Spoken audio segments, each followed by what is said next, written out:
Oi, pessoal. Então, estou de volta nessa segunda parte, né, das apresentações ou da explicação em relação à prova prática, aspectos da elaboração da prova prática, que é um vídeo, solicitada para a seleção dos professores temporários, a ser contratado para 2025, da Secretaria da Educação do Estado de São Paulo. Então, no vídeo anterior, eu apresentei alguns aspectos em relação às questões técnicas da gravação da aula, que constitui a prova prática, e agora, neste encontro, né, neste vídeo, eu vou apresentar alguns aspectos relativos ao conteúdo da prova. Tá bem? Porque não adianta, é uma parte do caminho pensar nas questões técnicas, mas temos que pensar também nas questões do conteúdo. Então, o primeiro aspecto a considerar é por onde que eu começo. Certamente alguns estão se perguntando isso. Nossa, tudo bem, já pensei na questão técnica, já pensei no formato do vídeo, no ambiente, na iluminação, já pensei tudo isso. Mas por onde que eu começo a preparar o conteúdo desta aula? Então, minha sugestão é que vocês comecem escolhendo o componente curricular, é o mais básico, né? Então comece escolhendo esse componente curricular. Vai ser língua portuguesa? Vai ser matemática? Esses dois componentes curriculares, para aqueles que vão prestar a prova para o cargo de professor da Educação Básica 1 ou PEB 1, está indicado, e para os anos finais também, né, o ensino médio, está indicado no próprio edital. Então, no final, em anexo, né, ao edital, está ali a indicação dos componentes curriculares e das habilidades, que é o segundo ponto, né? Então, escolhi o componente curricular. Uma coisa importante: o que eu vou levar em consideração para escolher o componente curricular? Aquele componente curricular sobre o qual eu tenho mais conhecimento. Então, eu conheço mais, me sinto mais segura em apresentar ou ministrar uma aula em relação a conteúdo de língua portuguesa, então escolho esse componente curricular. Não, olha, tenho mais segurança em relação à matemática, então escolho o componente curricular matemática, tá bom? Porque isso a banca deixa livre, não tem nenhum tipo de classificação ou a pontuação a mais ou a menos. Escolher o componente curricular, olhe lá no edital e escolha a habilidade. Qual habilidade, né? Para qual habilidade vai ser elaborada essa aula? Observem que para cada uma das habilidades é indicada, quer dizer, são indicadas 5 habilidades para cada componente curricular. Cada uma dessas habilidades corresponde a um ano escolar, a uma série, né? Então tem a primeira habilidade é para o primeiro ano, a segunda para o segundo ano e assim sucessivamente. Então escolha, olha, eu tenho mais experiência, me sinto mais confortável ministrando aula para o terceiro ano. Então escolhe o componente curricular, ou melhor dizendo, a habilidade referente ao terceiro ano. Tá bom? Não, mas eu acho que a habilidade que está indicada no terceiro ano eu não tenho tantos conhecimentos assim, então escolhe do quarto, do primeiro, do segundo, enfim, aquele que você se sinta mais seguro. Aí tudo bem, já fez essa escolha, pesquise. Pesquise em livros, livro didático, livro científico, artigo científico, formas, como, né? Quais as metodologias, como que eu posso organizar um processo de ensino que contribua para o desenvolvimento desta habilidade. Isso vai ajudar muito. Uma sugestão é que vocês busquem nos próprios materiais elaborados pela Secretaria da Educação Paulista, né, do Estado de São Paulo. A própria Secretaria da Educação de São Paulo tem um conjunto bastante significativo de publicações orientando os professores. A sugestão que eu faço é que vocês busquem, né, os livros do professor referente ao currículo em ação. O currículo em ação é este livrinho, que é a folha de rosto, né? A quarta capa não, a folha de rosto do livro do quinto ano, volume 1. É o que antes era separado, né? Antes era EMAI, ler e escrever, agora eles juntaram num livro só, foi feita algumas reformulações e tem bastante orientação para o professor. Então fique atento a isso, né? Escolheu essa habilidade, olha lá no livro, né? pode ser em outros, tá? Isso é só uma sugestão, não é uma orientação da banca, essa é uma sugestão que eu faço porque ajuda.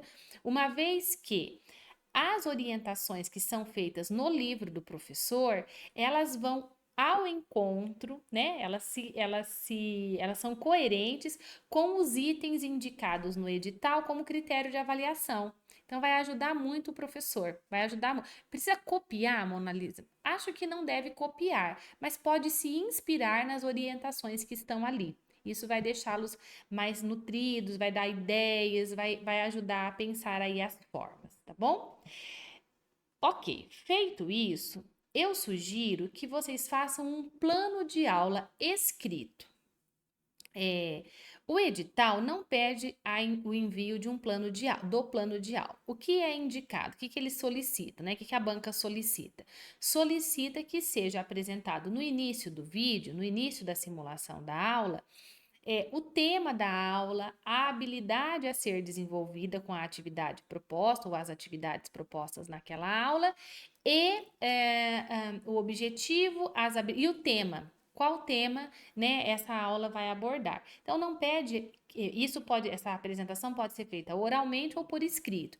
Não é solicitado que entregue um documento, mas eu acho que o texto escrito nos ajuda. Então faça um plano de aula, esquematize essas ideias, como se fosse um roteiro mesmo, para ajudá-los, né, na hora da execução da aula propriamente dita. Então, indique, né, por escrito, na minha opinião, a série, o ano escolar, o componente curricular, o tema da aula, a organização da turma, que não é pedido no edital, mas eu acho que é algo importante e que vale a pena também ser pensado. Quer dizer, é uma atividade ou esse conjunto de atividades vai ser feito em dupla, vai ser feito individualmente. É uma exposição oral, eu vou falar e os alunos vão, né, vão apenas ouvir, o que não é legal que seja feito, mas supondo que seja assim que o professor escolha fazer, o ideal é que não seja somente aula expositiva, né, gente? Até porque na própria bibliografia do edital, eles indicam textos referente, por exemplo, às metodologias ativas. Então, é uma expectativa da banca, imagino eu, embora não esteja assim, tem até algumas indicações, sim, né, mas não está tão explícito, que sejam metodologias em que o aluno esteja em atividade, por isso metodologias ativas. Então, sugiro que a aula de vocês também siga por esse caminho. Até desejo que seguisse por esse caminho na prática mesmo, né? Acho que é isso que a gente vem buscando nos últimos anos. Então, como que vocês vão organizar a turma? Isso também acho que é importante ser pensado, inclusive apresentado no início do vídeo. Acho que isso iria compor ainda mais, né? Iria dar ainda mais para a banca a percepção do domínio que vocês têm em relação aos aspectos didáticos. E assim, sugiro que façam um quadro síntese com os principais elementos didáticos, né? Então, qual a habilidade, qual objeto de conhecimento está coincidindo com essa habilidade? Então, como vocês sabem, para cada objeto de conhecimento indicado na Base Nacional Comum Curricular, no currículo paulista, existe a indicação de uma ou até duas, três, às vezes até mais habilidades a serem desenvolvidas buscando a aquisição desse objeto de conhecimento. Então, né, lembrando que objeto de conhecimento é o que antes nós chamávamos de conteúdo e a habilidade é o que antes nós chamávamos de objetivo, né? Só para poder esclarecer, embora eu acho que vocês já saibam, mas sempre é bom a gente retomar esse aspecto. Então, o objeto de conhecimento, ele não é o tema, mas está relacionado com o tema. Então, observar o objeto de conhecimento me ajuda a indicar também o tema. Qual metodologia de ensino eu vou usar nessa aula? Vai ser a metodologia de resolução de problemas? Vai ser a metodologia de estudo do meio? Vai ser a metodologia de pesquisa? Que metodologia eu vou utilizar? Vai ser a metodologia expositiva? Qual eu vou utilizar para que meu aluno aprenda? Eu sugiro que até possa existir momentos, né, dessa videoaula curtinha aí de até 7 minutos, de exposição oral, né, ou de método expositivo. Mas a minha sugestão é que não seja toda a videoaula a partir do método expositivo. O método expositivo é esse que eu estou fazendo aqui agora. agora, né? Eu falo e o outro fica só ouvindo. Nós sabemos que não é o melhor método, principalmente para as crianças menores, né? Quanto mais elas estiverem em atividade, melhor. Então, eu sugiro, por exemplo, que seja algo relacionado a uma pesquisa ou uma atividade prática de leitura, de escrita, de resolução ou elaboração de problemas matemáticos, algo nesse sentido, né? E aí sim, alguns momentos de exposição. Tá bom? Eu acho que isso ajudaria a dar uma nota melhor, vocês vão ter assim, uma atribuição de nota melhor. E quais recursos didáticos serão necessários, então, para esta metodologia que vocês escolheram? Então, por exemplo, se for uma pesquisa, vai precisar de recursos para pesquisar. Né? Então, ou recursos impressos ou recursos digitais, se for recursos digitais, vai precisar, por exemplo, de um dispositivo com acesso à internet ou acesso a textos digitais, né, tablet, celular, enfim. Então, para cada metodologia de ensino, para cada conjunto, né, de metodologias, corresponde um certo tipo de recurso necessário. Então, veja que o plano de aula, ele vai ser um mapa importante para a organização desta aula de vocês. E a organização desta aula propriamente dita, né? Assim, tá bom, já organizei, preparei, fiz o plano. Como agora eu vou organizar este momento de aula? A banca indica que essa aula precisa ter 3 momentos. Um momento de introdução do conteúdo, do tema ou do objeto de conhecimento, que é a mesma coisa, né?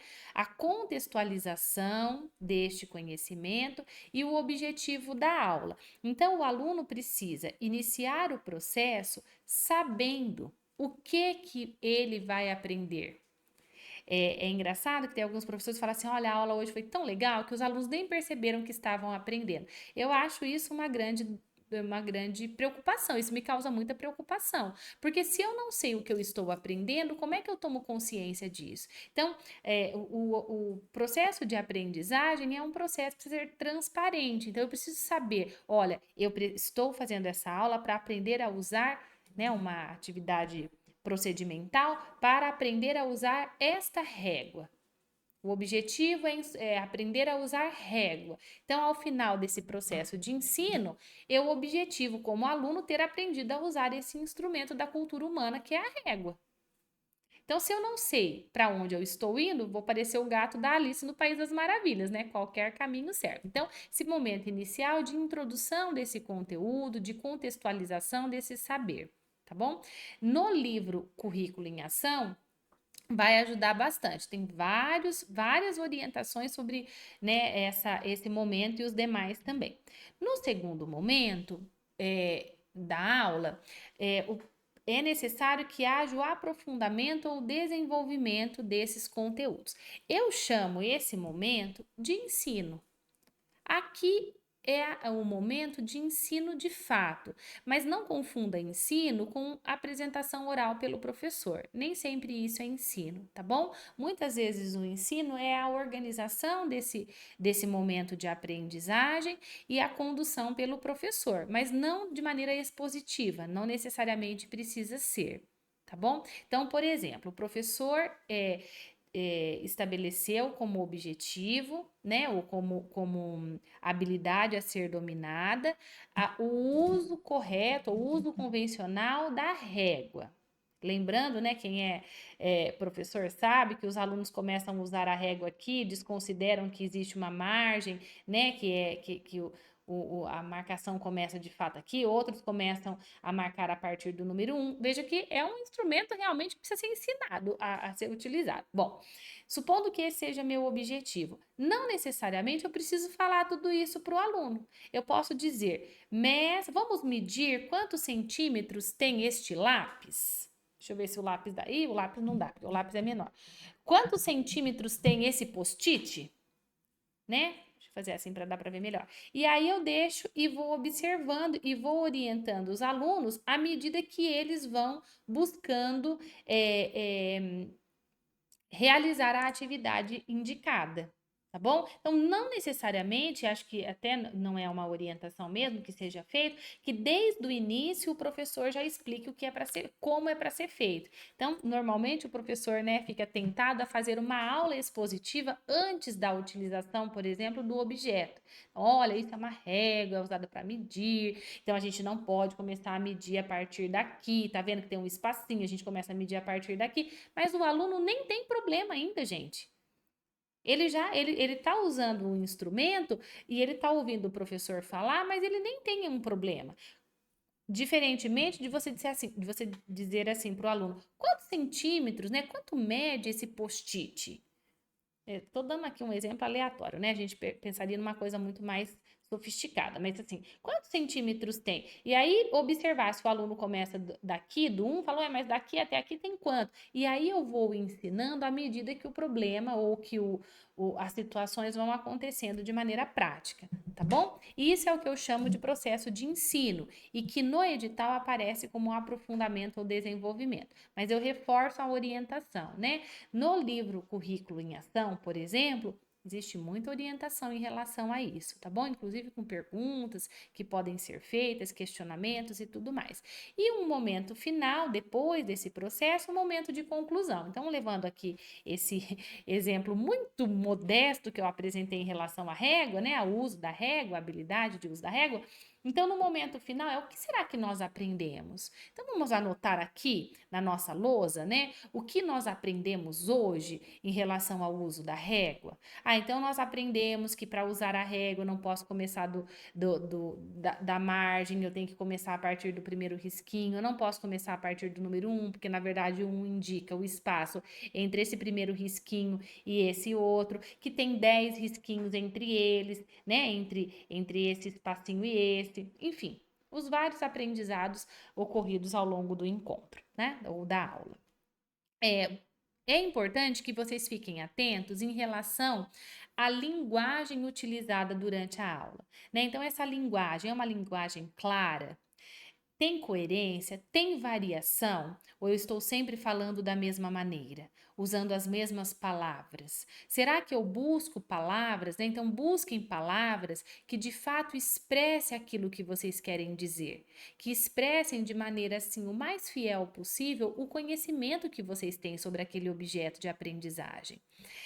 O tom de voz, ele tem a voz, né? O tom é entusiasmado, é ritmado, é modulado, tem modulação, né? Supondo que vai contar uma história, acho que não tem história, mas supondo que fosse, tem essa expressão, essa modulação, a voz expressa aquilo que vocês querem dizer, né? A tonalidade. Cuidado para não gritar, viu, gente? Nós que somos professores estamos habituados a falar alto, né? Eu mesma tenho esse péssimo hábito, falo muito alto, porque a gente fala para uma plateia grande, né? 30 alunos numa sala conversando e ruídos e tal. Então a gente habituou a falar muito alto. Mas agora não preciso. O ambiente é silencioso, lembra, né? Então nós estamos num ambiente silencioso, dá para falar melhor. Ouça o vídeo depois que fez. Se perceber que está muito estridente, tem alguns recursos de edição, mas se achar que que não dá tempo, grave de novo o vídeo. Talvez seja até mais interessante gravar novamente o vídeo do que fazer edições, tá bom? Fique atento também às suas expressões faciais, às suas expressões corporais, né? Se você fala de uma maneira leve, fluida, que o outro fica desejoso de te ouvir, ou se fica muito intimidado, envergonhado, né? E falando devagar e um pouco assustado, que aí o outro até fica rezando para acabar logo. Ah, meu Deus do céu, coitado, essa daí tá sofrendo. Tomara que acabe logo. Então, busque, né? Uma expressão facial leve, tranquila. Por isso dá para gravar muitas vezes. Fiquem tranquilos, né? Gravem quantas vezes for preciso. E presta atenção também na postura, né? Então tem a ver com isso. Uma postura encurraladinha, assim, com o ombrinho caído, indica que a gente está muito inseguro. Uma postura muito assim também indica que a gente está querendo, né? Um rompante. Então, uma postura leve, a postura que vocês têm na sala de aula, que é super adequada e super importante. E fique atento à gestão do tempo. né? Então, assim, busque pensar assim, olha, para a introdução eu vou gastar 1 minuto e meio, para o desenvolvimento uns 3, 4 minutos, e depois para as considerações finais mais uns 2 minutos e meio para poder dar certo aí na questão do tempo, né? Porque a gestão do tempo é importantíssima porque desconta bastante ponto. Nós vamos ver no próximo vídeo, né? Os critérios de avaliação e a gestão do tempo é um item bastante importante.